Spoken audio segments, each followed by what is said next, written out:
Okay, in the name of Lord Jesus Christ, that we shall continue our study to the a very basic introduction of the concept of one true God. I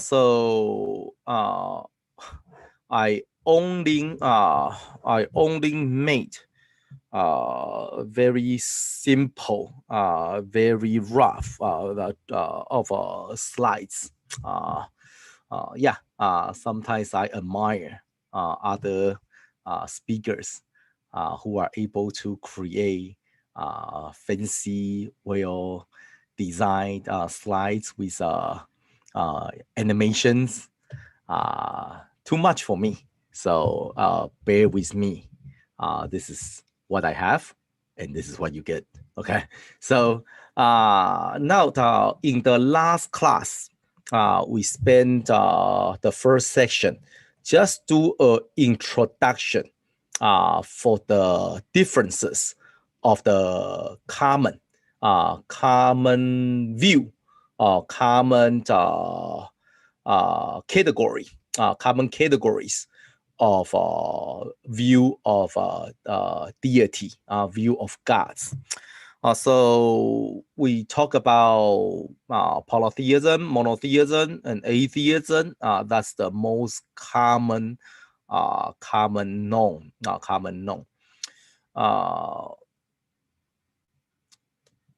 That just for your information. This is just for your information. That usually when it comes to Buddhism, that probably we don't know much about it. Buddhism, you might categorize it in polytheism, right? Might not be right. Buddhism might be categorized into atheism. Yeah, because in Buddhism, there's no God. Everybody is God. Yeah. So, but of course, as I say, a lot of information that I read, some here, some there. So it's just for your reference.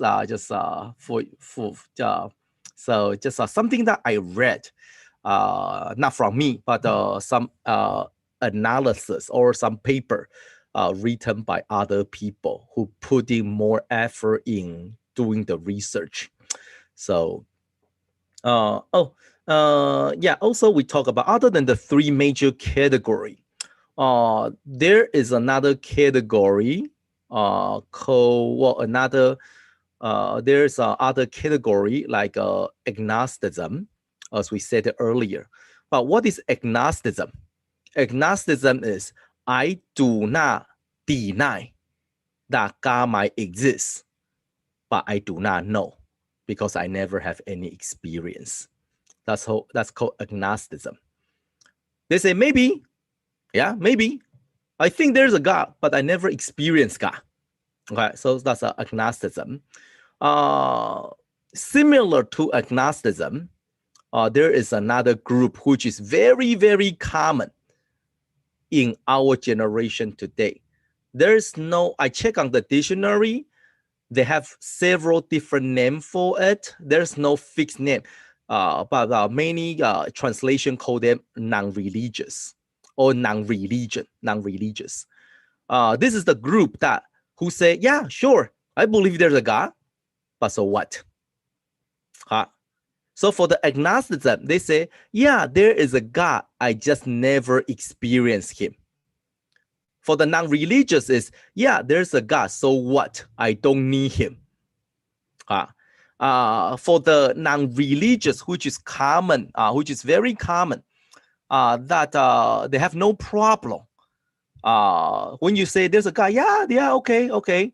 When you say let's come to the church, okay, for them going to church, going to Buddha temple, going to like for them is no different. They don't mind. They don't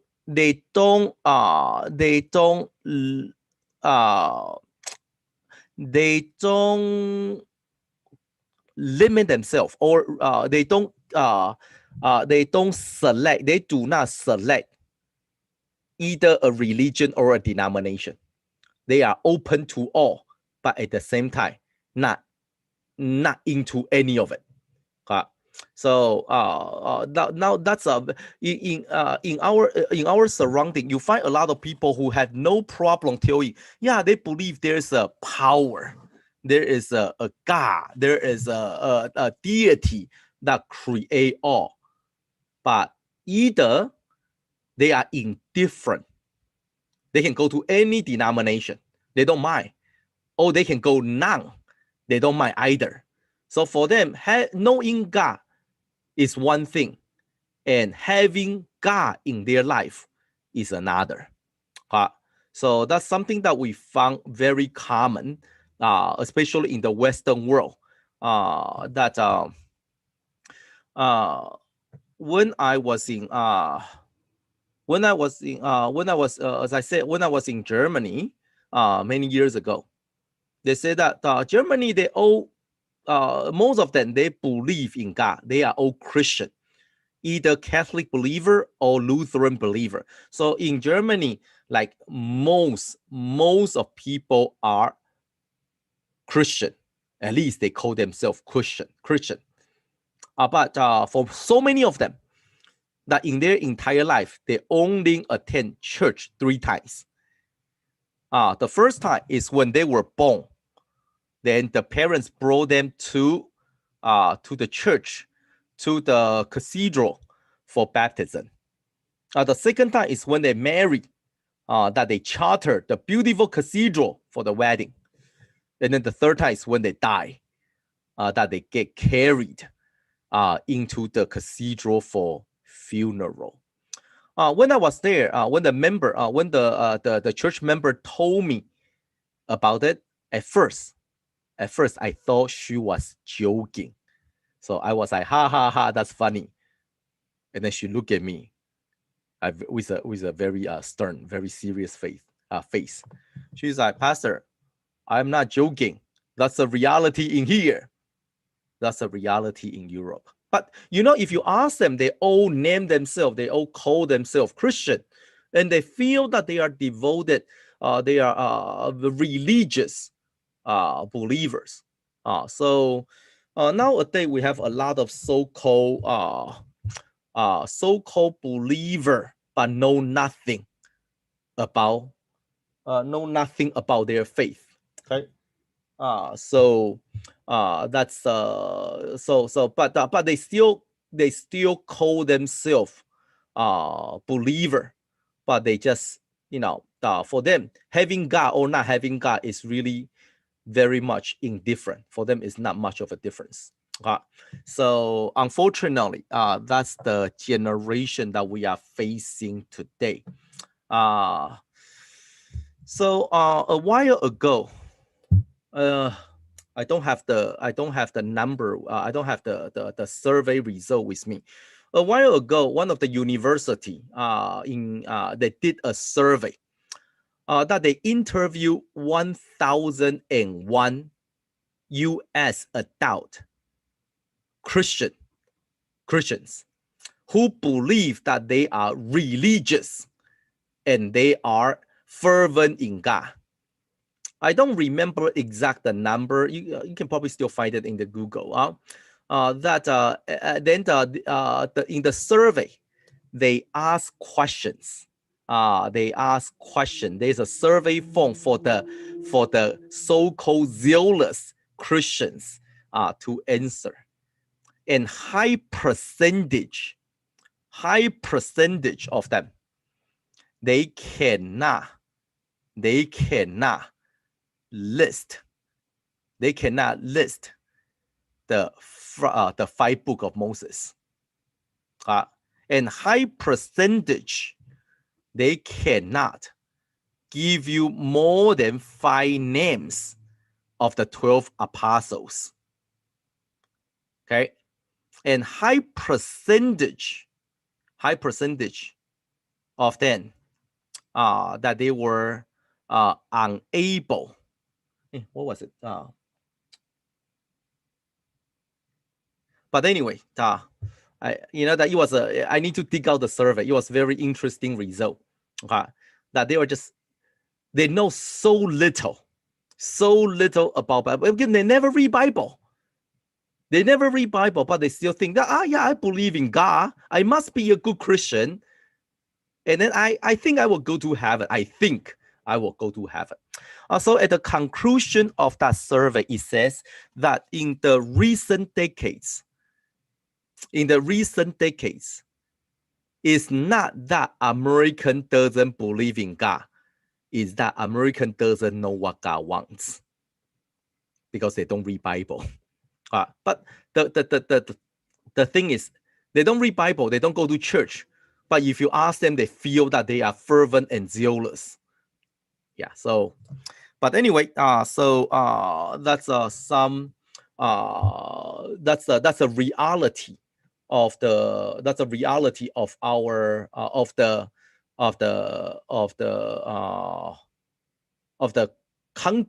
concept, the social concept that you will bump into, like it or not. You have those people around you, surrounded you all the time. Okay. So now let's go into what is the biblical view from the Bible. What is the concept about God? Okay. Number one, let's go to John chapter 4, verse 24. That's the basic fundamental concept of the understanding of God in the Bible.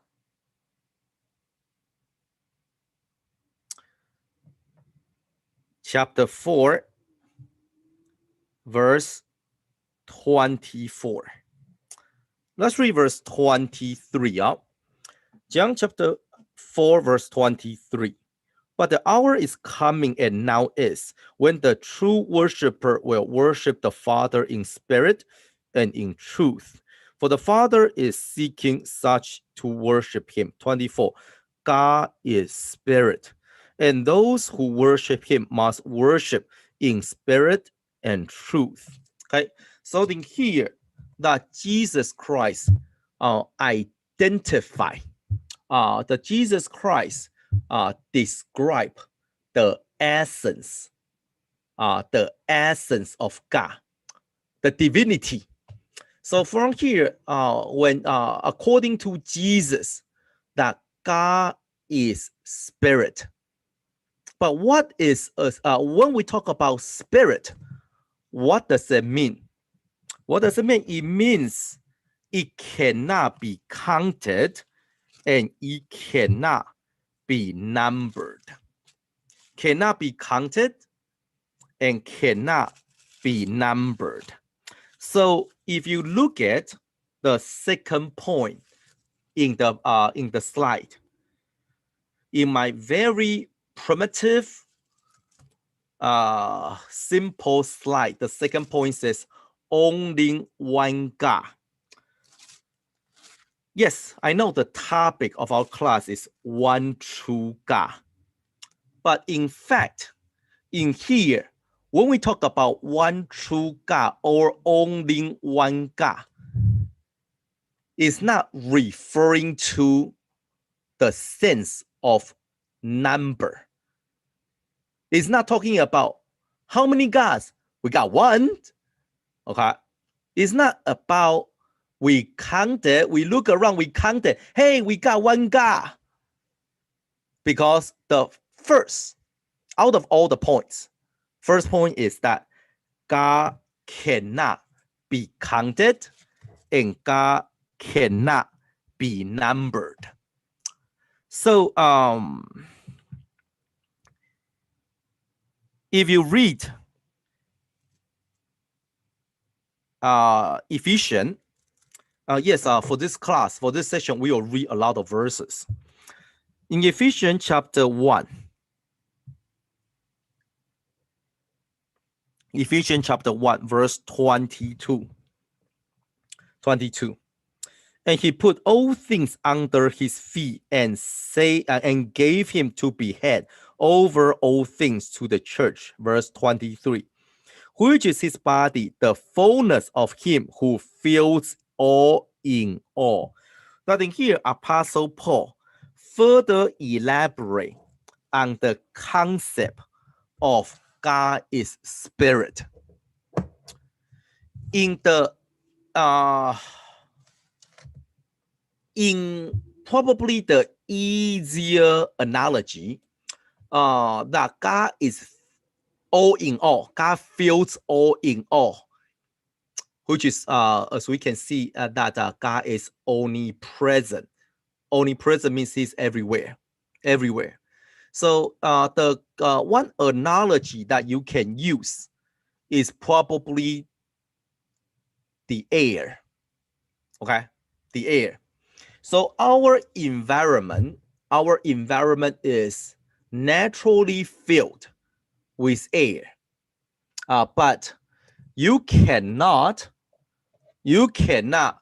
take a cup.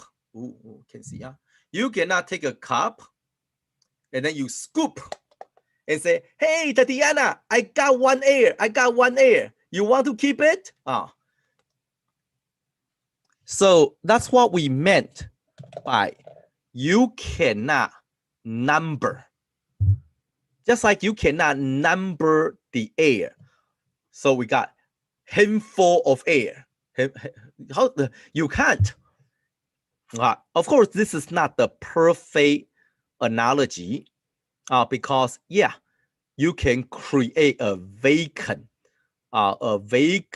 zone where you suck out all the air and create a place that there's no. But for God, for the spirit, that he feels all in all means that anywhere and everywhere that you look, that you turn around, that he is always there. Just like what David said in Songs, that where can I go to run away, to escape from your presence? Okay, let's turn to Psalm chapter 139. Psalm chapter 139, verse 7. 139, verse 7. Where can I go from your spirit, and where can I flee from your presence? If I ascend into heaven, you are there. If I make my bed in hell, behold, you are there. If I take the wind of the morning and dwell in the outermost part of the sea, that even there your hand shall lead me, and your right hand shall hold me. Okay? So in here, Psalm chapter 139 from King David. He also state, of course, at his generation, he doesn't know what he was writing. I mean, he was just writing to you that God is everywhere. But today, when we look back to his writing thousands of years ago, that we show you, I mean, he told us the concept of God is spirit. There is no way to run away from his presence. So if he is in all, when we have the concept that God is all in all, he is omnipresent, he feels in every place, then you cannot count them. I mean, you cannot count how many gods. So when we talk about the second point, that there is only one God, we are not talking about in terms of numbering. We are not talking about numbering God, because as we say, God cannot be numbered. As a spirit, a spirit, God is in all, out and in, fill the world and fill inside of you. Whatever you say, whatever you think, whatever you do, God knows it all. Okay, so that's our understanding of God, that he is spirit, not limited by time, not limited by space. Okay, so the second Now, why do we need to talk about only one God? As we said earlier, either the title, one true God, or the statement, only one God, both this one is not referring to the numeric, the numeral is not referring to a number. So this one is not about how many. 1, 2, 3, 4, 5 is not about how many. In here, the only one God is referring to the relationship. Okay? So one God is not about only one, or they are two, maybe three. It has nothing to do with number. Only one God is your perception or your relationship with Him, that you can only have one God. So this one God is not to define God. This one God is for you to identify your relationship with Him. So the one is not about Him. The one is for you to determine how many God do you want in your life. I'm not sure if you know what I'm saying. That's okay. Let's read a verse out. Let's read Matthew chapter 6. Matthew, Gospel of Matthew chapter 6.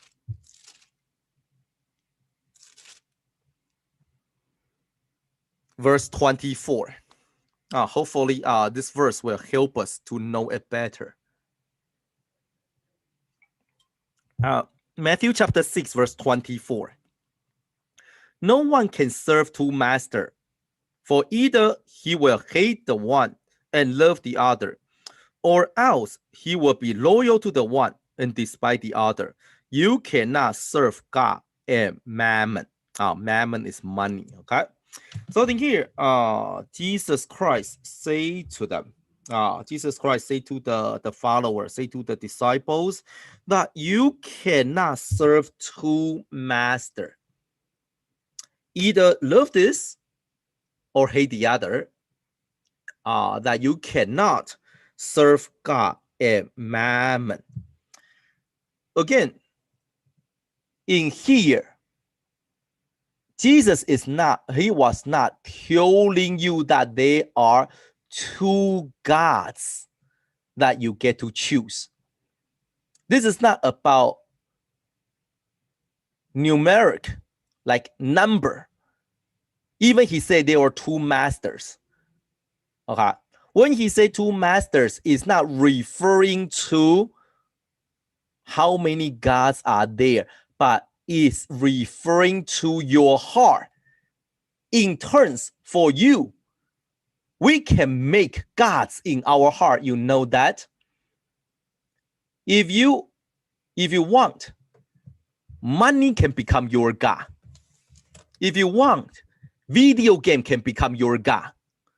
If you want, Korean drama can become your God. Your career, everything. Okay. So anything that you obsess about could end up turning into another God in your heart. So when we talk about that, when Jesus said they are two master, okay, two lords, two master, God and mammon, he is not talking about the spiritual zone. He was not talking about in the spiritual world that there is a God called mammon. He was saying that in your heart, you might turn mammon into your God. Another master, another Lord, another choice instead of following God. Okay, so that's the concept that I want to So when we talk about only one God, we are talking about in our belief, in the journey of our life, that how many gods that we allow or we choose to dominate in our life. Okay. I think here says that you can only have one God. Okay, you can only have one God. Because that's the requirement of God. We need to read a few verses to see what the Bible say regarding to his uniqueness. Deuteronomy chapter, there are many verses in the Bible. Let's turn a few. Deuteronomy chapter 6, verse 4. Deuteronomy chapter 6, verse 4. Hear, O Israel, the Lord our God, the Lord is one. Okay. So here says, the Lord is one. You shall love the Lord your God with all your heart, all your soul, and with all your strength. Let's turn to Isaiah 45.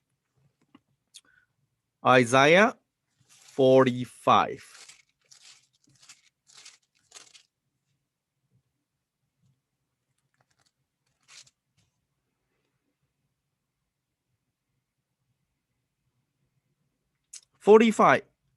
Verse 5.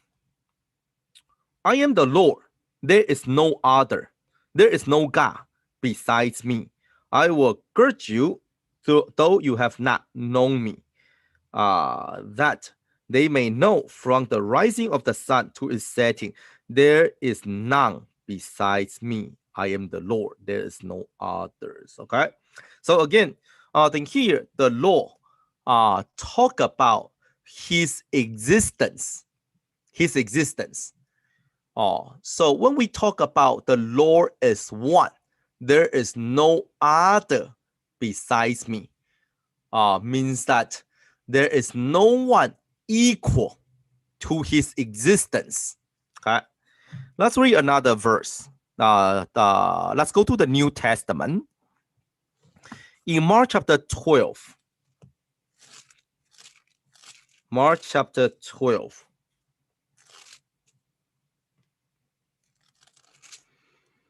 Chapter 12, verse 29. Jesus answered him, the first of all the commandment is, hear, O Israel, the Lord our God, the Lord is one. Okay, so this is Jesus referred to the same verse that we just read.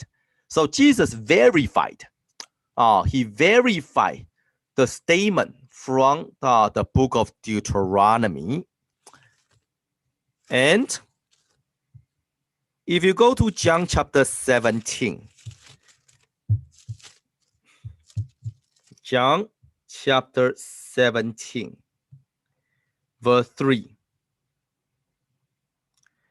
And this is eternal life, that they may know you, the only true God. The only true God. Okay, so again, this is from Jesus. Let's turn to 1 Corinthians. This is the last one. Let's turn to 1 Corinthians chapter 8, verse 4. Verse 4.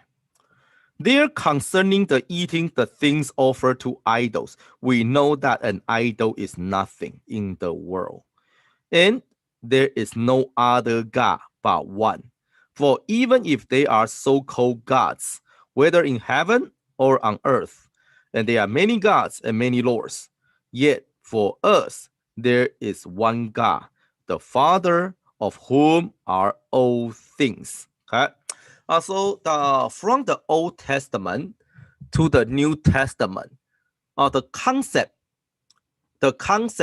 from the Jews to the concept of the apostles regarding to the God that they worship is very simple and straightforward. No one like him. No equal. No equal. Okay? So that's the foundation. That's the fundamental fundamental belief that we must uphold. There is no one else like him. That's the meaning of one God. Again, we repeat ourselves several times. One God is not about numbering. Okay, you find one, you didn't see the second one, you find two, you find three. One means unique and only. No one else is like him. Okay. So now, why is this important? As we said earlier, the concept of one true God is related. In fact, is the foundation of our belief. Why? Because when you have, like what Jesus said, that we read in Matthew chapter 6, that you have to choose whether you want to worship the Lord or mammon. Okay? That's a choice that we need to make in our life. There is none. The Lord said to the Israel, the Lord said to the apostle, the Lord said to you and I, there is none like me. However, we, the human beings, we are able to make others like him in our mind and in our life. Okay, so yes, there is none like him, but you are able to elevate and promote and make something equal or even greater than God in your life. And by doing so, since God is not your only, then salvation from God have nothing to do with you. So when we talk about, so that's why when we talk about one true God, other than the essence, knowing that God is only, that's what we read so many verses, other than knowing knowledge-wise that God is only, he is the only God that created the universe and fill all in all. Yeah, knowledge-wise, we all know this. But the problem is that our knowledge might not be converted into our view of life. As I said earlier, if you love money more than God, then you create another idol that was higher and greater than God. And since then, God is not the only in your heart, then consequences that then his salvation is not yours to own. Okay? So we want to look at, as we say, that when you have something else greater than God, then you will be worshiping idol, or that the God is not the only.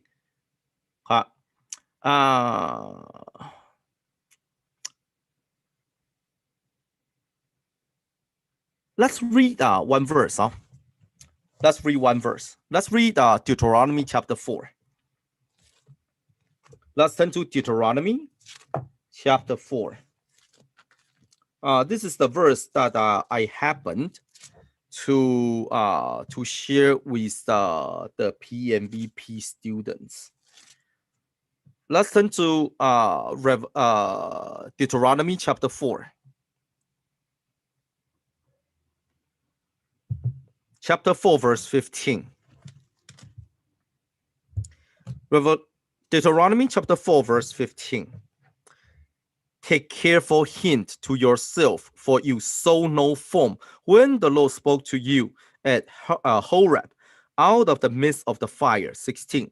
Lest you act corruptly to make for yourself carved image in the form of any figure, the likeness of man or of the male or female, the likeness of any animal that is on earth, or the likeness of any winged bird. Read verse 19. And when you see the sun, the moon, and the stars, all the hosts of heaven, you feel driven to worship them and serve them. Okay. So now I want to go a bit further. As we said earlier, having one God is what ensure the salvation of our life. Having one God means no idol. Okay. When you say only one God means that there is no idol in your heart. But in here, we want to touch a bit about the idols. For you and I, who grew up in TJC, spent years reading the Bible and prayer, who spent years attending RE class and church services. Of course, I believe that none of us will enter into an idol temple. I don't think that there's a problem that we need to talk about, that we don't need to worry that our student, our kids, our youth, that they say, oh, let's go to the idol. Hey, let's take the incense. Oh, let's bow down to the image. We don't need to worry about those physical idols, because I know that none of you will voluntarily to check out the idol temple and take the incense to worship. That's not the worry. But the idol that could replace the one true God in our heart still exists. It might not be the physical image of the idol in the idol temple, but in here, if we look at Deuteronomy chapter 4, that in here Moses mentioned three things. Moses mentioned three things that, see, so that you don't carve image in the likeness of the male and female, or in the likeness of the animal on the earth, or the likeness of the star, the sun, the moon, and the star. So then here, in Deuteronomy, they gave you three categories of possible idol that might occupy your heart, so that the God is no longer the only in your heart. In here, the three categories. Number one, he says that the likeness of man, male or female. We call that in worshiping individuals. 个人崇拜. That you worship certain individual, and instead of the follower of Jesus, you turn into the follower of someone. Maybe the person is a pastor, is a deacon, is an elder, is a gifted worker, is an eloquent worker. Maybe the person is able to perform miracle and signs. Maybe the person is extremely loving and kind. But when you turn into someone's follower, then the Lord is no longer the one God in your heart. So if you like someone, Someone in the church that you see, that you know, that you adore. Okay, you just admire the person for their faith, for their godliness, for their wisdom, for their gift, for their faithfulness. All those admiration is good.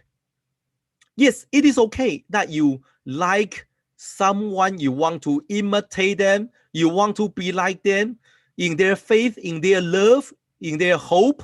All those are okay. Remember what Apostle Paul said, imitate me like how I imitate Christ. So imitate someone, admire a worker, it is all right. As long as that admiration does not turn into worshiping and following.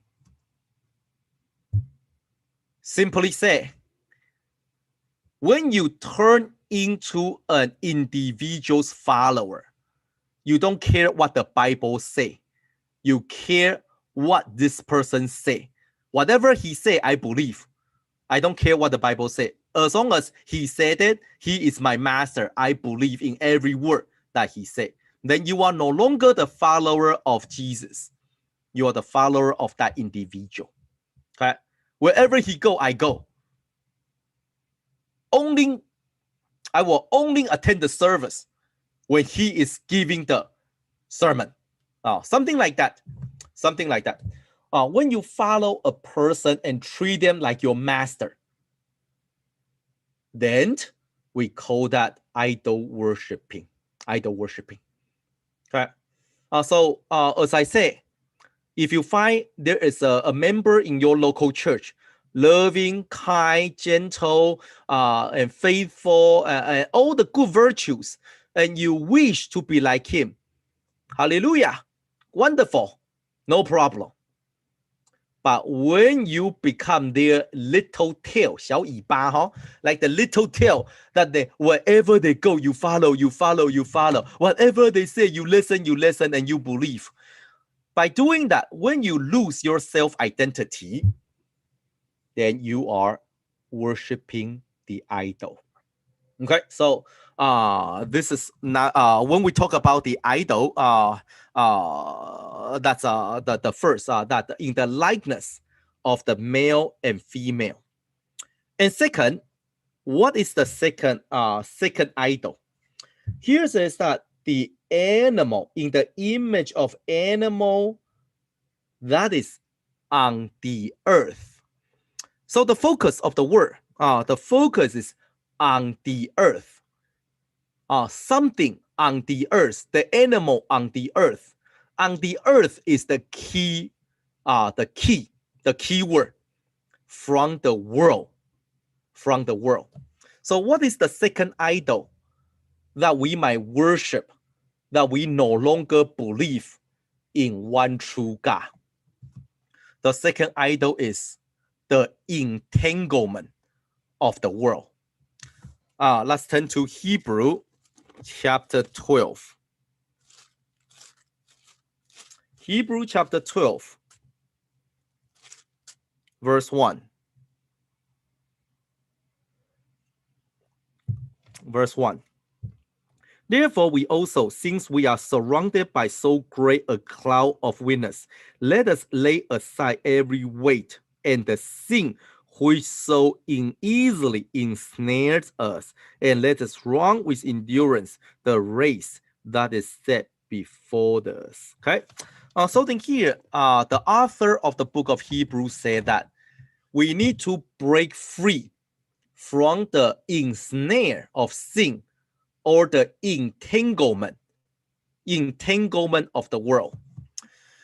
I am not sure about your childhood. Probably your generation, the childhood is only about video games. Not me.